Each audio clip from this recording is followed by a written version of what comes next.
First and foremost, as we start off today's coverage, I just want to thank everybody for the tremendous amount of support. It's like 4 times as many views as I've got on my most popular video, which is also coincidentally another one of these Me Too cases with more holes than Swiss cheese in it. But no, thank you. This is absolutely tremendous. This past 24 hours, I've received more support than I ever have in my entire life, and I just want to get this a little bit of this stuff out of the way, and then I want to lay out the rest of the roadmap for the weekend and probably into the next week, because we're gonna go heavy duty into this stuff, mostly because I'd be retarded outright if I didn't strike while the iron is hot. And for anybody who's concerned, oh, you're only doing it for the money, well, actually, no, I can't be monetized yet. I only crossed 1,000 subscribers after being plugging away on this for the guts of about 2 years at this point. Finally got some sort of recognition, and I couldn't be happier,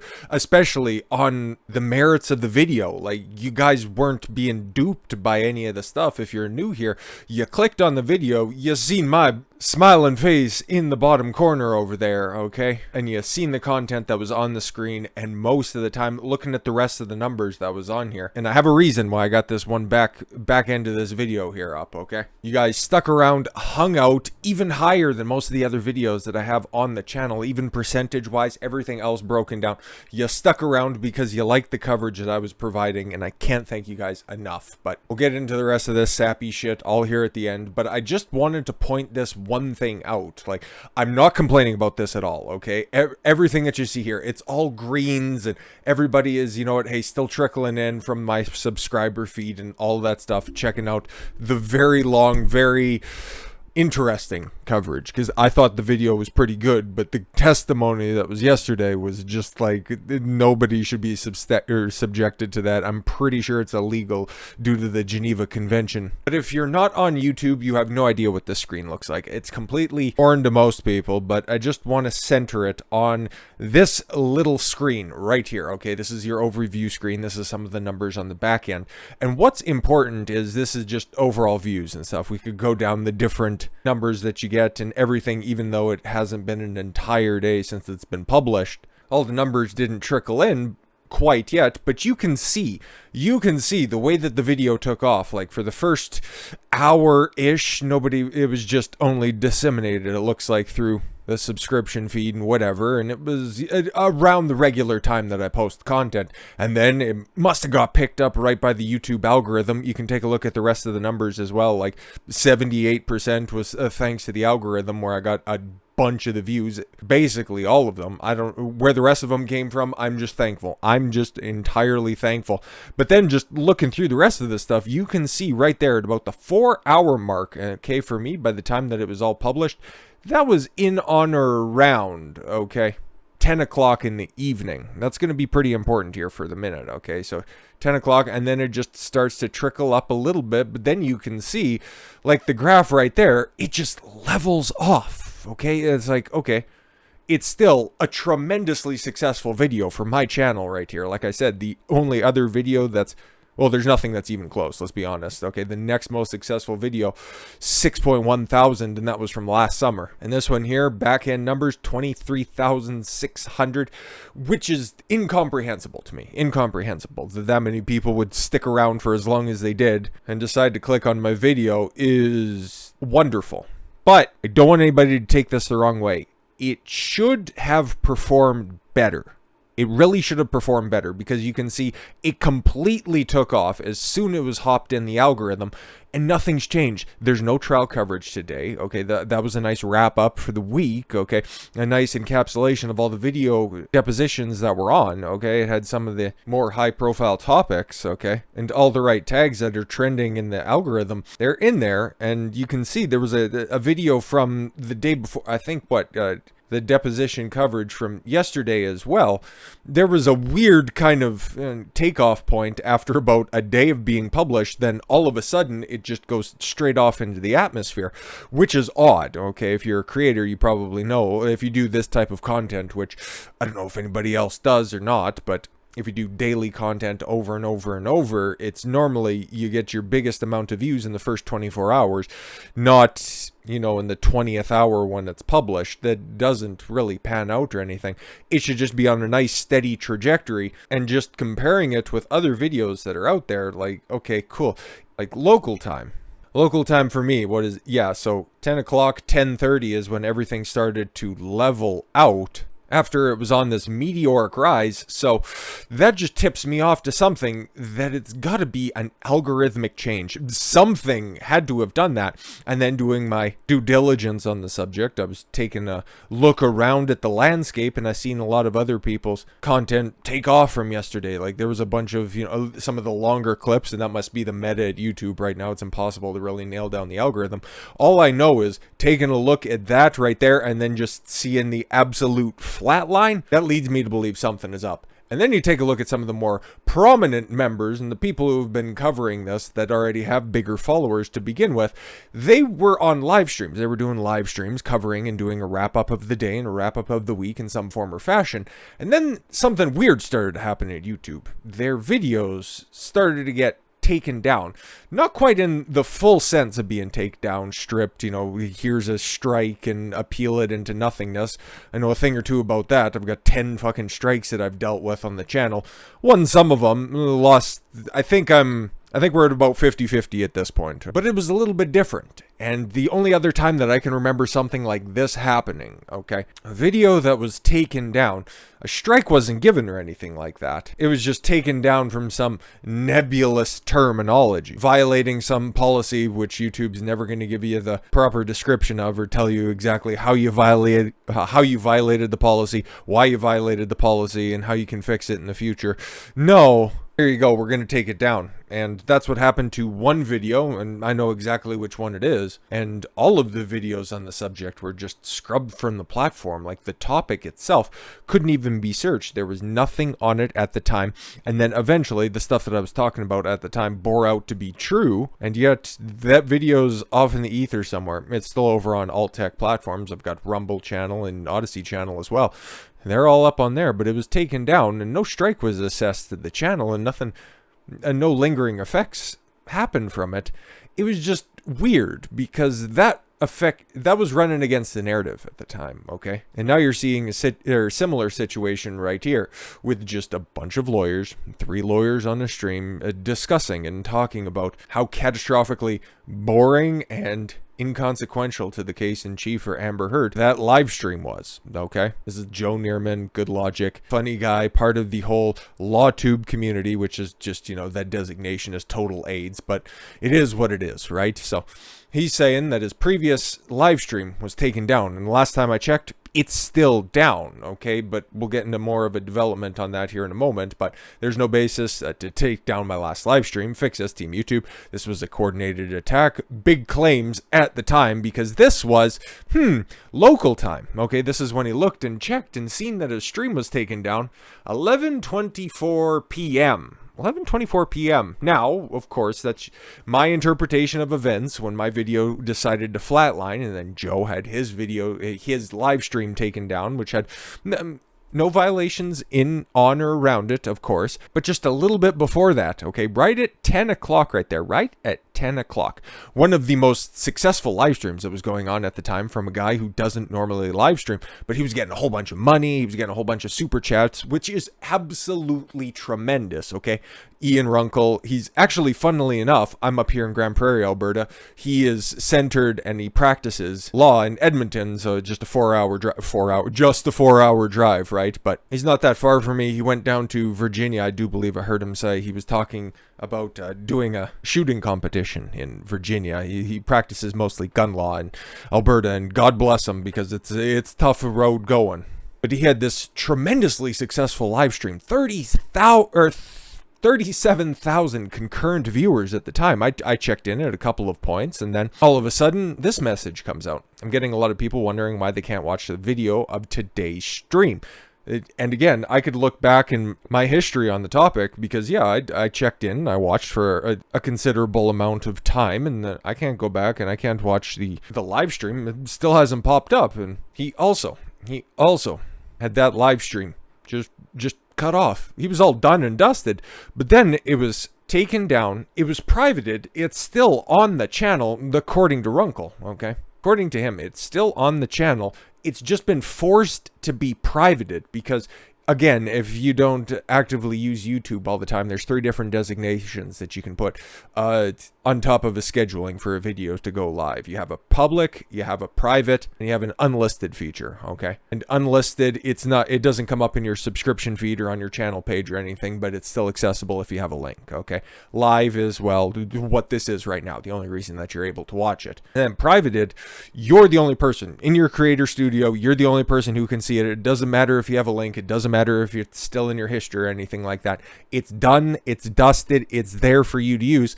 And it's apparently locked too, and you couldn't appeal it on the back end of YouTube, okay? Which is absolutely buck wild. The only way that you could apparently appeal it is from a nebulous and strange email that he got, and so did Joe, from YouTube, saying that they violated their scams, deceptive practices, and some other fancy language behind saying that, oh no, you're not a real person, you've been flagged a whole bunch.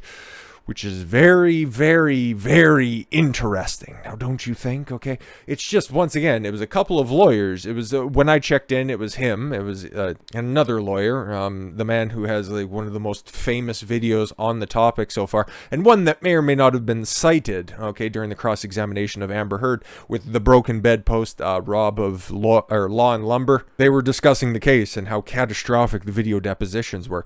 Nothing else, okay? He was just raking in super chats because he totally fucking deserves it. He spent all of that time at the courthouse with a first-hand account of seeing the jury, the judge, and all of the counsel that was there and how they were reacting to all this stuff. And then also managing to stay awake by just having to sit in the church pew, look up at the screen, and wonder what better things they could be doing with their life. But again, recanting those tales on a live stream is totally 100% legal and welcomed and very popular because 37,000 people.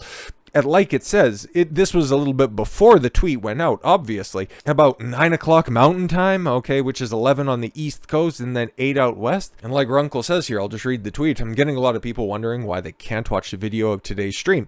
YouTube has decided it is against the terms and policies and that an appeal is not available. Again, I got that at the same time when I did that one video that got taken down because, oh, it violated, and I'm pretty sure that's what it said, deceptive policies, and don't bother. It's like you won't get assessed a strike or anything like that. You also got that during around November of 2020 where it's like, we're just going to troll your back catalog of all the different news videos that you did that violated our new policies, but we'll just take them down. We won't assess you with a strike or anything like that because they're just after this arbitrary time and place. You can appeal it, but, you know, only if you just jump through all of these hoops, you know. So it's just weird. It's just weird that they were getting targeted for the exact same theoretical crimes, talking about the exact same topic.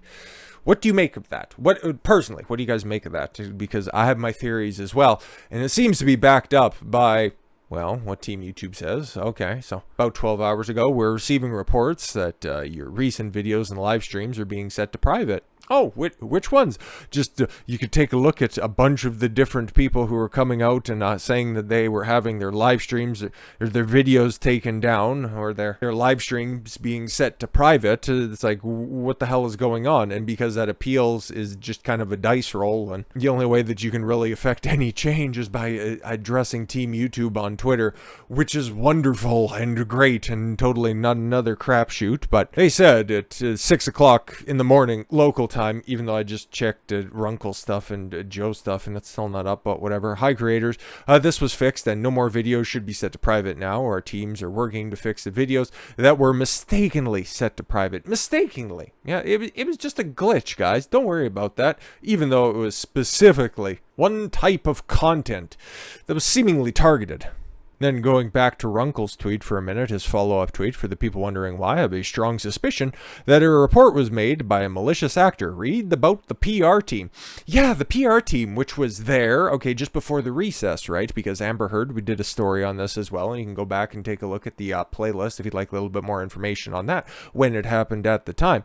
And then Amber Heard fired her PR team. Oops, spoilers, it's coming from Amber Heard's PR team, and is definitely a coordinated attack against anybody covering covering, okay, anybody popular, especially the lawyers of this space who were, according to them, recognized, or at least, some passing glances and some second looks again, especially from, which would have been creepy, and I would have been in fear of my life if this was happening as well. But looking over from and seeing and locking eyes on multiple occasions with Amber Heard when she was on the cross-examination stand, okay, knowing that there is a community of people, a large community of people online, but a subsection of lawyers, looking at the case in general and critiquing it and poking holes in it and lending some credibility to the theory that Amber Heard's case in chief is a total fucking dumpster fire. Nothing that they can do at this point is really going to matter, but you have all of this bad, quote-unquote, press running around, so what are you going to do?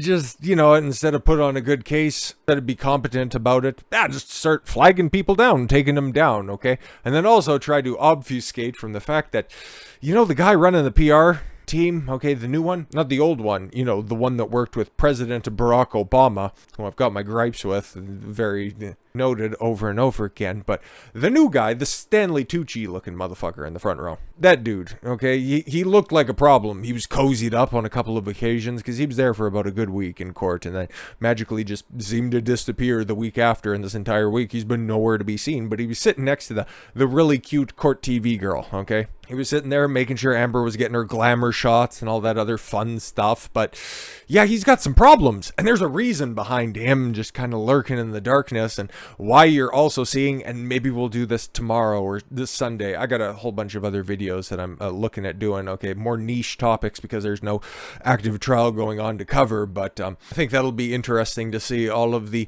pro Amber Heard coverage and document it and have a good laugh at it. But that'll be a couple days down the road. But what I want to talk about is David Shane. That's the PR guru that previously worked for, what's his name with that Triller there?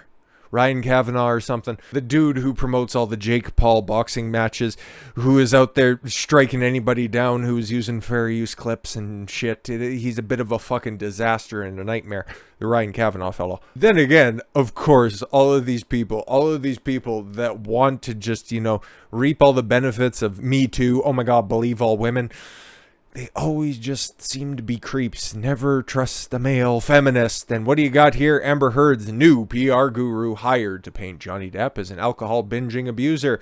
Has 2 DUI arrests. Never fails. Always projection.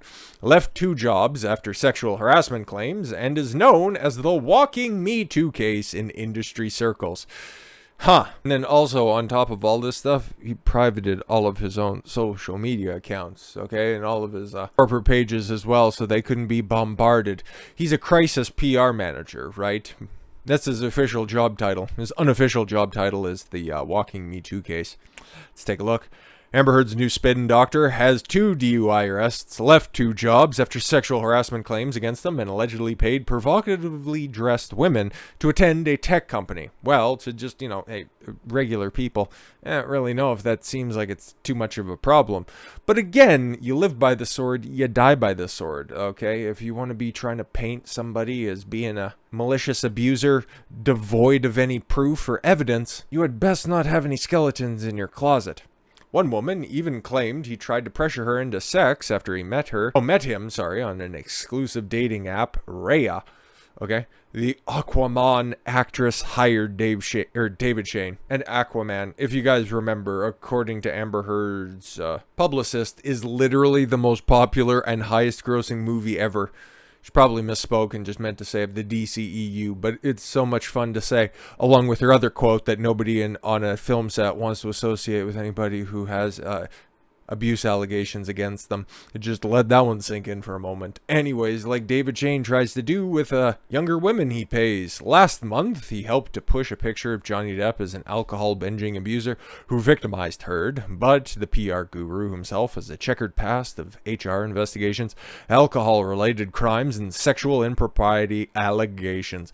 The alleged transgressions are well known in PR circles, and he is nicknamed Hurricane Shane, and the walking Me Too case and of the PR world, industry insiders claim. Great, wonderful, fantastic, good hire, Amber. Well, I guess that's what happens when you can no longer attract quality people because you burned every fucking bridge around you.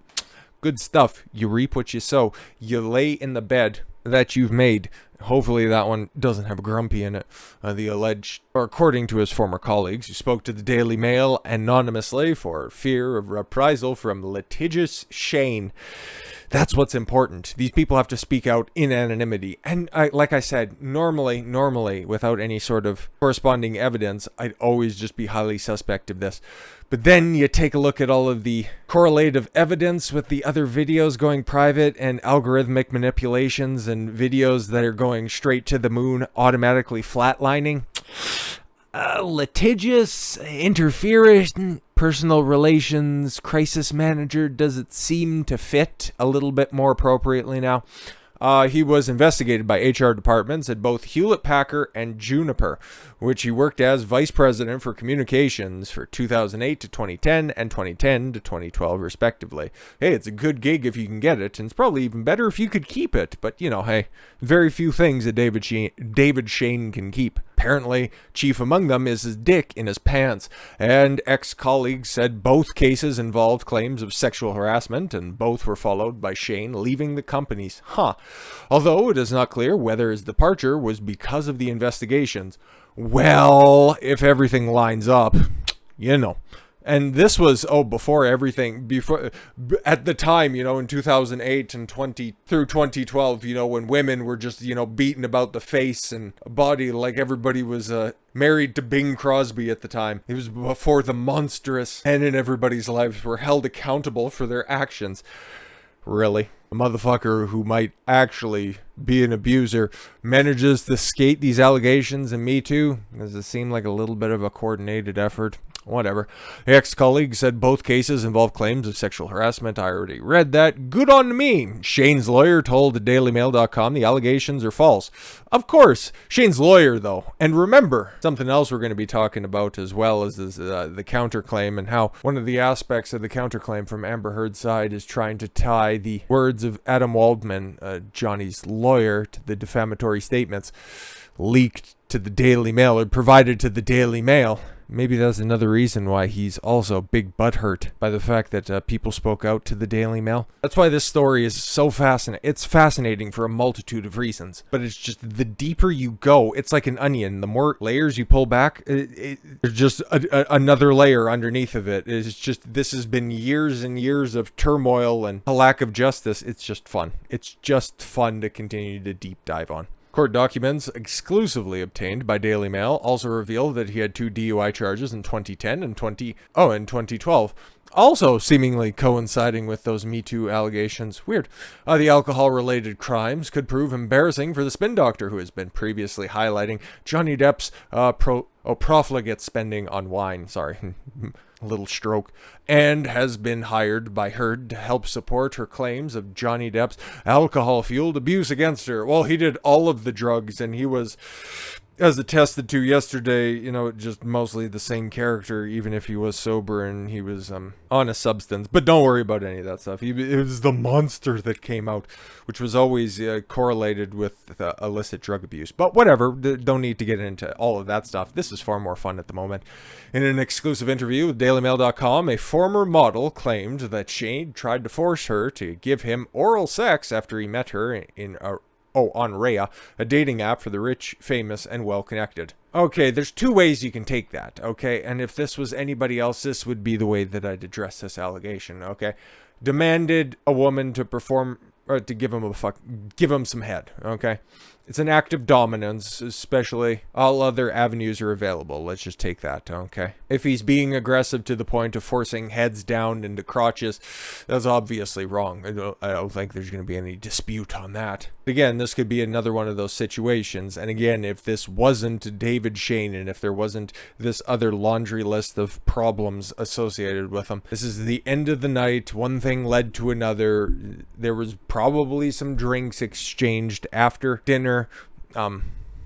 This bald-headed beta bitch decided that, oh yeah, this is a totally transactional situation. I paid for dinner, I paid for drinks, I paid for your cab, I deserve to get my dick sucked. That's the mindset that he's in, and he's just so awkward and stupid that he can't properly facilitate a regular interaction between human beings, so he just acted as he does. Okay, I'm in Hollywood, I'm important, you should be wanting to suck my dick.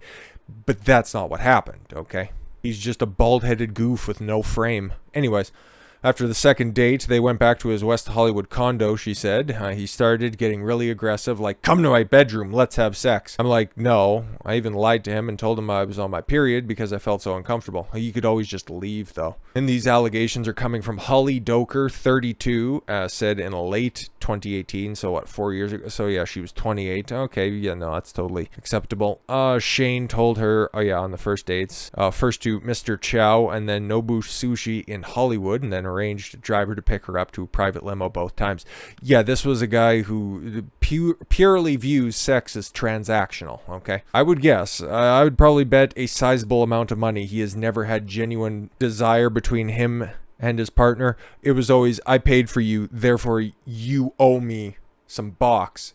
That's not how it works, okay? It's just a motherfucker who stumbled into some coochie every once in a while and can't quite figure it out, okay? He's like, no, I got a bunch of money, and that just means the women are just gonna flock to me.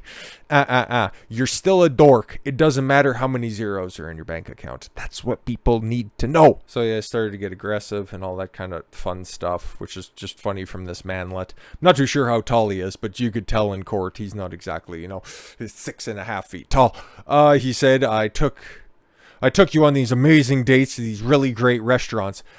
I don't know for sure, but I don't think Mr. Chow is all that amazing. But I've at least heard of Nobu. But again, we're just, you know, parsing some inconsequential details.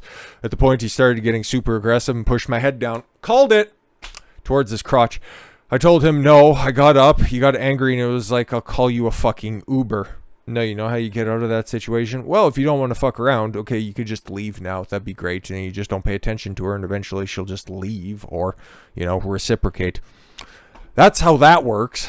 Doker, who now works for works in social media marketing, okay, said that she complained to Rhea after the experience, and then the company deleted Shane's account. Yeah, he's also apparently off of every other dating platform as well for, you know, similar allegations, but none of those can be backed up quite yet, right?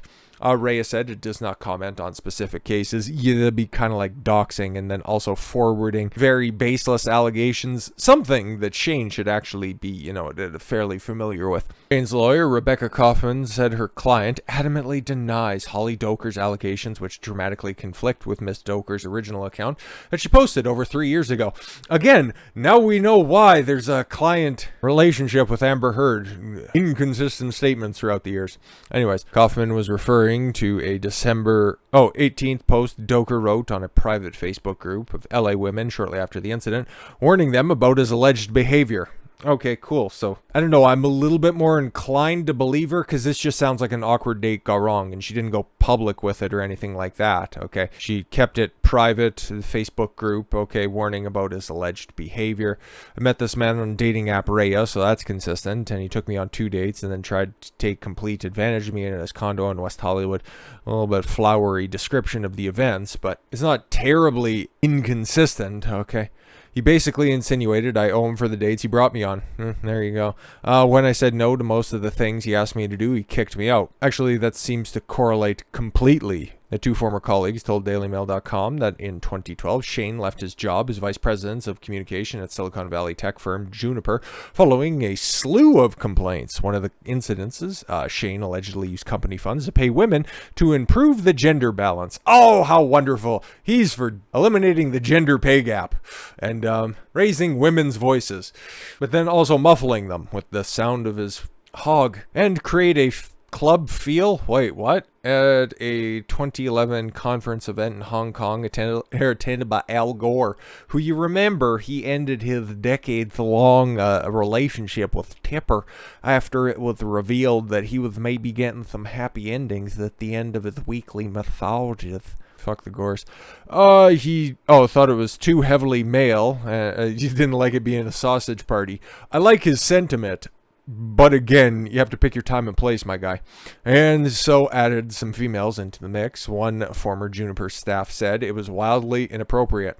Yeah, at work. Okay, this was a conference event. It all depends, though. Is it like a corporate conference or was it like an executive all guys retreat? Because it's totally different. But again, if this is just like a HR nonsense retreat, you got to pick your fucking poison here. You thought they needed to be women there for a sort of festive mood with all the guys in the room. It was kind of more of a club feel. They were dressed nicely but provocative, and there were several Australians, a couple of Brits, and they were working the room for sure. Oh, so he hired some prostitutes, again, engaging in transactional relations. Staffer said the conference was sponsored by Wall Street spin-off tech publication All Things D. We know what the D stands for. And that they and Al Gore's team were horrified when they realized that they paid hostesses among the guests. Oh, interesting. Al Gore's people were like, get them away from me. I doubt it. Well, maybe after they were done at the end and didn't want to have to clean up the mess. The Juniper worker said, the source said, the alleged incident was not the only one that led to complaints against Shane at the company. No, they were probably also concerned about the misdemeanor DUIs.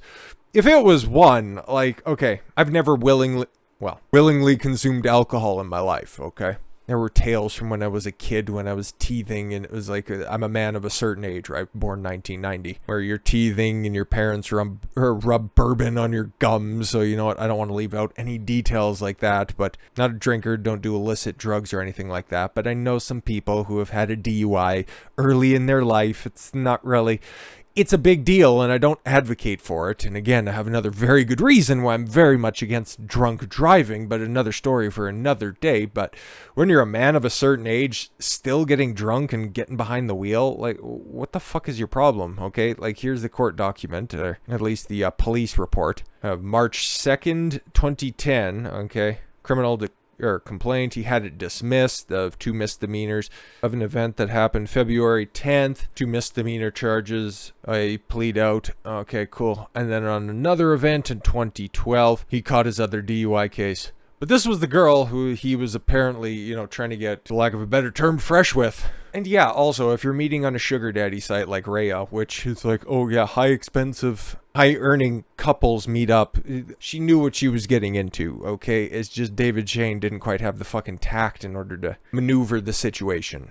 So yeah, if it was anybody else, I'd give them a little bit more slack. But all things considered, that motherfucker putting out all the press articles, or at least trying to spurn them on in the media, which is still wild. Anybody's taking her side at this point. But like I said, over the weekend, we'll go into that in a little bit more detail. But you won't be seeing that little goof anytime soon. But you will see the magician with her wide lapels. I'll be looking forward to see if she's, going to look even remotely feminine come Monday. I doubt it. But with all that said, thank you all very much for the gift of your time. I've been Don Consuelo. I want you to follow your gut and get after it. Take care, everyone.